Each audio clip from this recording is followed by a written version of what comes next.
Ayumbe nomaendeeye ewumilya na kusukuma silikali ya kati kwisila muvia wa kinandu kuleta ilovia Sya Ng-Cdf no kana kutangiia kisomo wakati wa milati ingi nthini wa iliombunge Sya Kenya.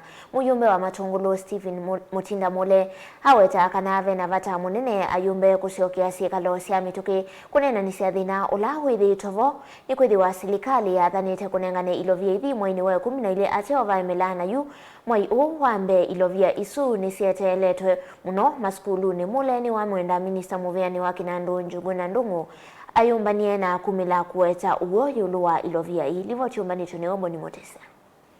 Muyumbe Stephen Mutinda Mule inene skuluni wa musingi wa kisukio ntino kumane kundi mweta ya silikali ilayo kitovingwa mulati wa ilazi ya kompyuta skuluni oyu ayalesekana Ayumbe nimeolazimika kwikia sikalo sya metoke chumwa ni chukite ikililo kinene kunewa udhiyo luwa ilovia Sya sindiye wilasi ulika nthini iliombunge. And I know quite a number of you parents, you are looking at me to make sure that we give bursaries for those students to go to school. Yes. And this afternoon we'll be meeting as members of parliament, whereby we are going to force Parliament to be recalled next week, to be given very clear directive by the government of the day.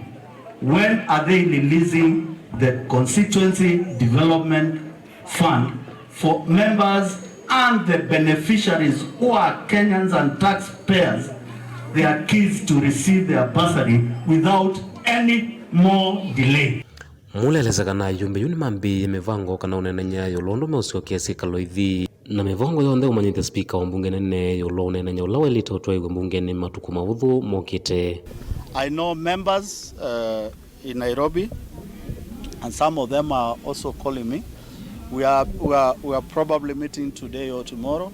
We have already appended our signatures at the petition which has been done by our whip, Mheshimiwa Mwenje, and through the coordination of Mheshimiwa Tienda Molo and the leadership of the House, we have appended our signatures to request the Speaker of National Assembly to recall the House, the National Assembly, so that we can discuss the issue of disbursement of Ng-Cdf money for members of the public and members of Parliament to be able to get back to the constituencies and assist parents who are suffering under severe economic times to take their kids to school, to make sure that at least those students who are supposed to benefit from this money, they get the money.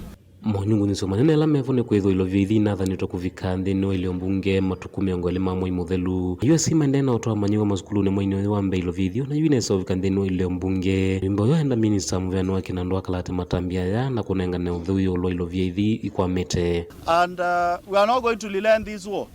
And I want to urge Professor Ndungu and the Treasury, you either give us good news or we impeach you. Because you know very well January money must be released to the constituencies. You promised we'll have money by 20th of December. Today we are speaking, it's almost 15-20 days down the line and there is no money at the constituency level. It is unfair. We are not demanding and we are not requesting. We are actually demanding because this is the right of the Kenyans. This is the right of Kenyan students. It's their right to get this support from the government of the day. Vahamule ikithikana maisa utele mwene silikali ya Kenya kwanza imeenda Ayumbe la mengalekone silikali ya Kenya kwanza mumile na kutetea mwene nthi na ingi kuungamana huo yolo utongo iwo. We are not going to be cowed by the Kenya Kwanza government. And I want to urge the leadership of Kenya Kwanza. You are just becoming too petty. The other day as members of parliament when we called for a meeting as members of parliament to deliberate about this issue, you pretended and sent all the manner of signals to the Kenya Kwanza members of parliament as if they don't represent Kenyans. Allow members to deliberate about this issue, and even if we are going to call Professor Ndungu, Treasury, to come, he must come and explain to us as leaders, representative of the people, when are we receiving money to make sure that students go to school. God bless Kenya, and Kenyans, I want to urge you, things are tough. We need to be firm on the decision leadership will take. Kaundini ya Masako, Matungulu Stephen Mutinda Mule.